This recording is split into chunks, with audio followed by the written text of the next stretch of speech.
Hello there. I understand that today's topic is sport. Now, I have to confess I'm not hugely interested in sport. I don't really follow it at all. I don't know what to say about it, but there is one thing that has caught my imagination recently, and that was the performance by Torvill and Dean at the Winter Olympics, which took place back in 1984. So I'm going to talk to you about that. Now, the reason it's so important is that Jayne Torvill and Christopher Dean won won a gold medal in the Winter Olympics for ice dance. They're figure skaters, and I'm going to give you a little bit of their history. They were both born in Nottingham. Jayne Torvill was an insurance clerk. Christopher Dean was a trainee policeman.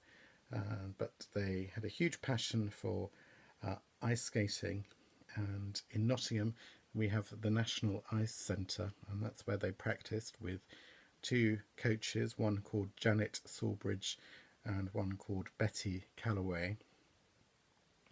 And they just went from success to success, with the pinnacle being winning the gold medal at the 1984 Winter Olympics, held in a city called Sarajevo. Now, I just want to give you a little bit of an aside about this city. Sarajevo is the capital of Bosnia and Herzegovina today.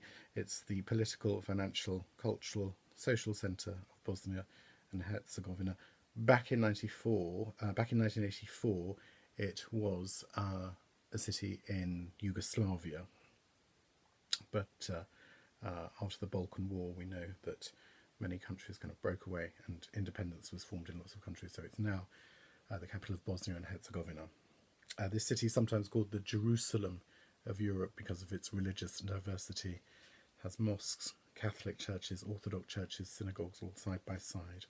It's famous, this city, as well, for the assassination of Archduke Franz Ferdinand of Austria. He was assassinated there in 1914, and this was a trigger point for World War I. And in more recent history, you may have heard of the Siege of Sarajevo, which during the Balkan War, this city was held under siege for nearly 1,500 days between 1992 and 1996. It was the longest siege of a capital city in modern warfare. But back in 1984, Sarajevo formed the backdrop. It became the stage for this phenomenal piece of ice skating by Torvill and Dean. The piece they chose to dance was called Bolero. This is a piece of music written by a French composer called Maurice Ravel. His dates are 1875 to 1937. He was an impressionist composer, member of the Paris Conservatoire.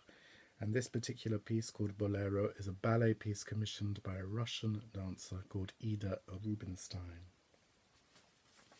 Now, I've watched this clip on YouTube several times, and I have to say it's a phenomenal piece of dancing on ice, phenomenal piece of sport.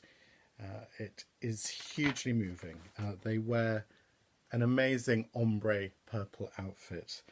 They dance as one. They dance perfectly in time with each other. It's powerful, it's dramatic, it's intricate. Every moment there is a technical move that's incredibly impressive, absolutely astounding. So it wasn't really that surprising that they won the gold medal.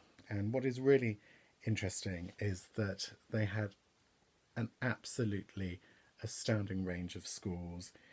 Because of the 9 judges judging them. For their technical merit, they received 6 5.9s and 3 6s. But most impressive, for the artistic impression, they received all perfect 6s. This was absolutely unheard of. It had never been done before, and it's never been done since. The crowd absolutely erupted. Princess Anne was in the crowd at the time.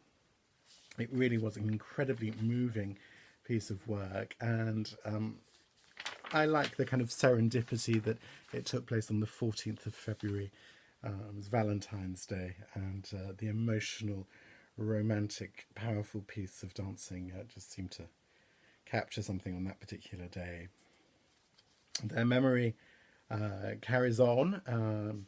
They've been made OBE, Order of the British Empire, and that particular skating moment was voted number 8 out of 100 greatest sporting moments according to a public vote on Channel 4.